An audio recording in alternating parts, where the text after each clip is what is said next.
what's going on, everyone? In this video, we're coming to you from Gatlinburg, Tennessee, and we're gonna walk you through the World of Illusions Museum. I'm the legend, joined by my wonderful girlfriend, Molly. This is gonna be interesting. I've heard it's terrible, like it's one of the worst reviewed things on TripAdvisor in all of Gatlinburg, but I have to see it for myself, so we are gonna show you around. So let's talk about the entrance. The entrance is pretty interesting. There's a giant dinosaur. Molly, you think it moved. I think it at no point in this thing would this thing move. There looks like it moved. Well, no, I didn't see any drone. Then you come over here, and there's a goblin of some type, a gorilla, and most importantly for Molly, Harry Potter and Dobby. What's Dobby reading, Molly? It looks like the encyclopedia. It might be an encyclopedia. It might be in the encyclopedia. And then what do we have up here? It's we got Spider-Man. There is, it looks like a Terminator from T2 3D at Universal. And then there's young Anakin holding Darth Maul's lightsaber. But that's not all.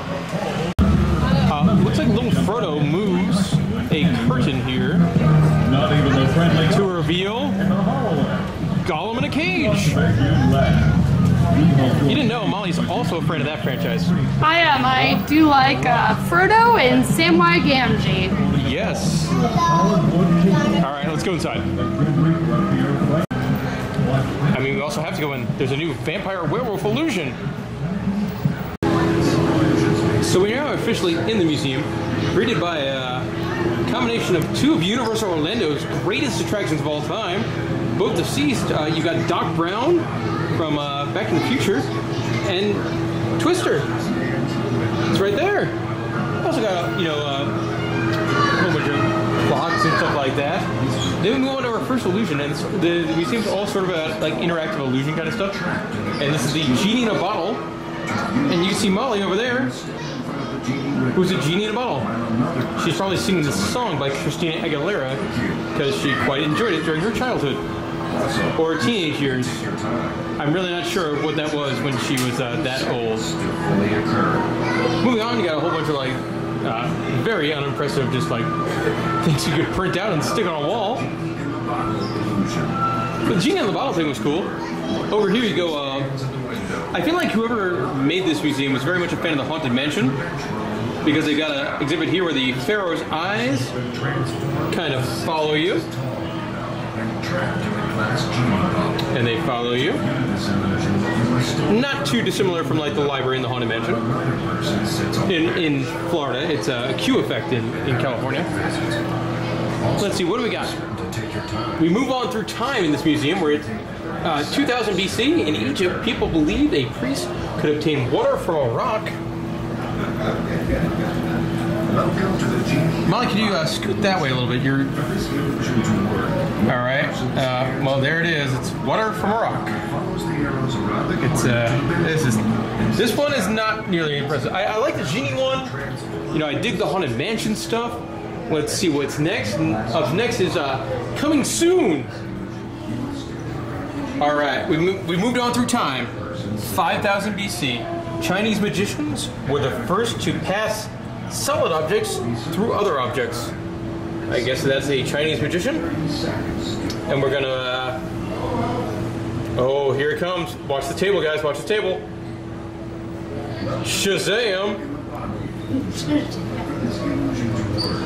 Very cool. This is very, you know, if you're familiar with Disney and stuff like that, it's a Pepper's Ghost effect, but it's not bad, not good, but it's also not bad.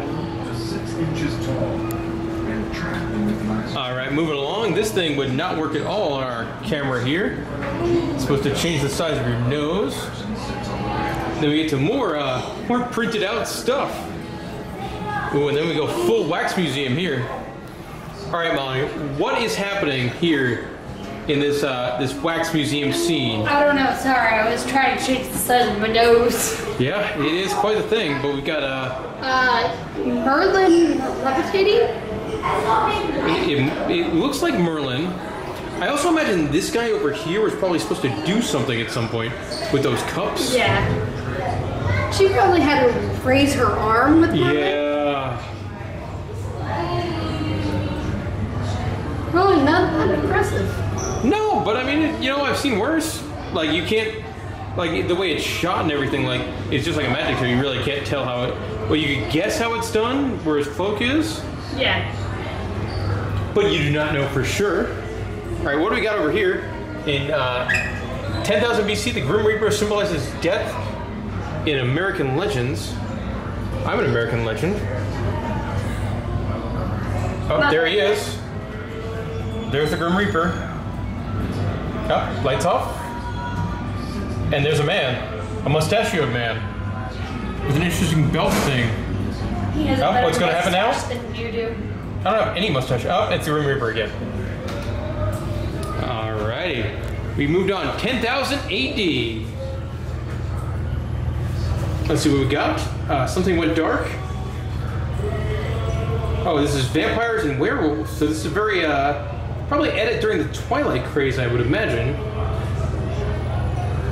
Well, that's a pretty cool effect. He doesn't look like Edward Collins. Or the other guy either. Robert Pattinson? Yeah.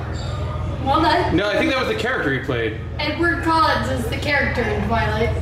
Well, it doesn't look like any of that. It looks like Teen Wolf. But honestly, this is a cool effect. This works. If I, you know, I'm not mad about that effect. I'm interested that there's like a lady over there that watches this all go down, and it transforms from vampire to man. Not vampire to man, vampire to werewolf. You can't really see the lady now. Hey, moving on. Let's see, what do we got over here? You got a little girl playing with her dolls. And Frankenstein, like, this is pretty creepy. It's like Frankenstein is creeping through the window. Creeper. Yeah. If you guys know me, you know I love professional wrestling. And this is very reminiscent of the 7 vignettes from WCW. Molly has no idea what I'm talking about right now, but No, I do not. But my old school wrestling fans, they'll know exactly what this is, and it's kind of unsettling. Like I think little girls and creepy dolls are unsettling enough, but then you have just Frankenstein over there creeping up. Weird. All right, let's see what is next. We got something that's not working. Followed by something that's also not working. And now you're playing through time travel. We're at 1800 AD and a seance objects move around mysteriously. So we're in a seance room.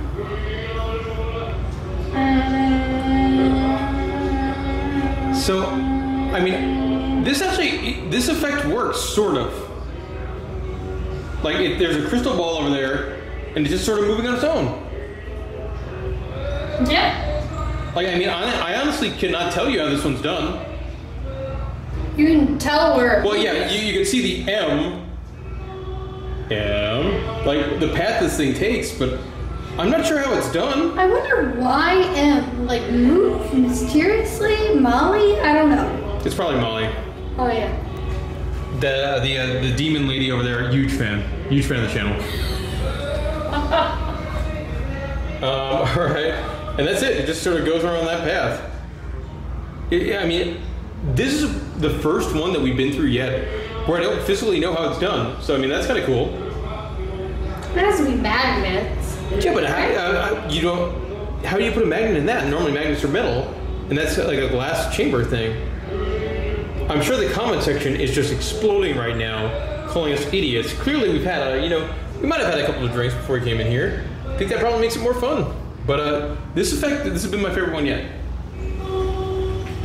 All right, Count Dracula, the most famous vampire, could turn into a bat at will. This is one that does not work on the camera, I don't think. Yeah, like it's a bat now. You can sort of see it over there. And then it's Count Dracula, who's also very dark. That does not work at all. Molly, what you looking at here? Oh, well, these are all like kind of like your classic magic tricks that you buy like in the magic shop in a touristy area. Which I'm shocked like Gatlinburg doesn't have a magic shop, at least not one that I've seen yet. No. But like all this stuff would be for sale over there. Alright, 1900 AD, the magic mirror reflects ghosts. Alright, so there's me in the mirror. You can't see me, I'm way too dark. But let's see if this works at all. I'm not sure if the camera will pick this up. But there's like eyes over there. Yeah, this probably will not work on camera. Not a bad effect in real life. Alright, moving on. We're still in 1900 AD. Harry Houdini was the world's greatest something. And then things go black. Things go black. Things go black. And then we get the same effect. Like there's Harry Houdini. Can he escape? And then it goes black, and it goes black, and I'm stalling for time, and I'm stalling for time. Stalling for time. I don't think it's working. No, and then he comes back in the same position. I'm not sure what that was supposed to do, but probably not that. Alright, 2000, famous people can now be remembered through laser hologram, like Elvis, which is, this doesn't look like a laser hologram to me, does it? Yeah. Yeah, this is, like, the face sort of changes, like there's a mustachioed man there, sort of, like, now? Like, I'm not really sure what I'm looking at. Oh no, we're looking at a statue. Like that's a statue. She found a new place to dwell. The music stopped. The music stopped. All right, there we go. We're still looking at the statue. Still looking at the statue. Still looking at the statue. I think the statue's changing into something else. I think it is. All right. Up, up, up, and there is Elvis, who's definitely not a statue anymore. Found a new place to dwell. Interesting. And it stops again. Couldn't even go the whole rock song. The corner of Jabroni Drive and Know Your Old Boulevard at the Smackdown Hotel. Here we got Superman in 2000 AD using X-ray vision. Nothing's happening. Molly, nothing's happening. Superman is just awkwardly behind a woman. It's happening. Oh, it's happening. You can't see it in the camera. Oh, there it is. He's like seeing her panties. Like, look at it, he's seeing upskirt. This is like, you know, I'm not a fan of the DC Universe movies, but if they change it to like Perv Superman, I mean, he's got to be better than Justice League, right, guys? I mean, Justice League was terrible. So is Batman versus Superman. This is, you know, this is Me Too movement waiting to happen. All right, what's next? Stardate, 3000 AD. We're in Star Trek universe now. You got Mr. Spock over here, for some reason wearing a cloak. You got a Klingon. And I was never a big Star Trek guy, so I don't even know who the guy on the left is. But they're just hanging out here, you know, being Star Trek dudes. And I think something's gonna happen again, probably a Pepper's Ghost effect. Uh-oh, what's happening, guys? What's happening, what's happening, what's happening, what's happening? Oh. There's flashing lights. There's flashing lights. I believe Scotty may have beamed them down. Or up. Well, I mean, they were already here, and I mean, Spock was here, so they're probably on the Enterprise. They're probably getting beamed somewhere else, I would imagine. Yeah, I mean, that's what I would assume has happened. I guess Spock is here. Yeah, Spock is here. I mean, he looks weird. Were you more of a Star Trek person than I was? I was never really a fan. No, I was not a fan. Did he ever wear a creepy hood like that? I don't think so. That reminds me of Harry Potter. There we go. I'm not sure what's supposed to be happening on this screen, but probably not the DVD screen. That's a trash can. That's a trash can. All right, what do we got over here? Become invisible. Somebody I guess has to sit down. Molly, you don't have a camera, so you're gonna go over there and become invisible. And I'm gonna come over here. This is very, very dark on the camera. It's very dark in real life. But all right, so we can't see Molly here. I'm waving. This is not gonna work. Okay. Well, Molly's behind there, and now she's invisible, sort of. I'm waving. Molly's waving, but this is just, it doesn't pick up on camera. It doesn't look good in real life, but it looks even worse on camera. Guys, looks like we got one exhibit left here. We're in not 2020. We're in 2022. AD is Shadow Collector. Press this button, walk away, leave your shadow behind. Are you ready, Molly? Ready. You're on the wrong wall. Oh, I didn't know you wanted me to be in. Where is the button? Right here. Okay. Get ready for bright light, guys. That's terrible in real life. I'm sure it's terrible on YouTube. Oh man, I look very fat in this shadow. Molly's got jazz hands. And then it looks like this door exits to Parkway. Up, and we are in an alley. Yep, like if you ever lived in an apartment, it's kind of like where you would get your mail. And we're done. That's the museum. Excellent to mall. The mall. Molly, what'd you think? I really enjoyed it because I love cheesy tourist stuff, and I've been through a lot of it. So I thought it was fun. I could see why it gets a lot of hate. Don't you take all mail to Sweet 102? It was $8. I've spent $8 on worse, but probably wouldn't recommend it to you unless you've been through like a million cheesy tourist stuff. Yeah. I don't even know what that is. But we're gonna exit the mall. Thank you guys for watching. That was The Thing. Have a magical day.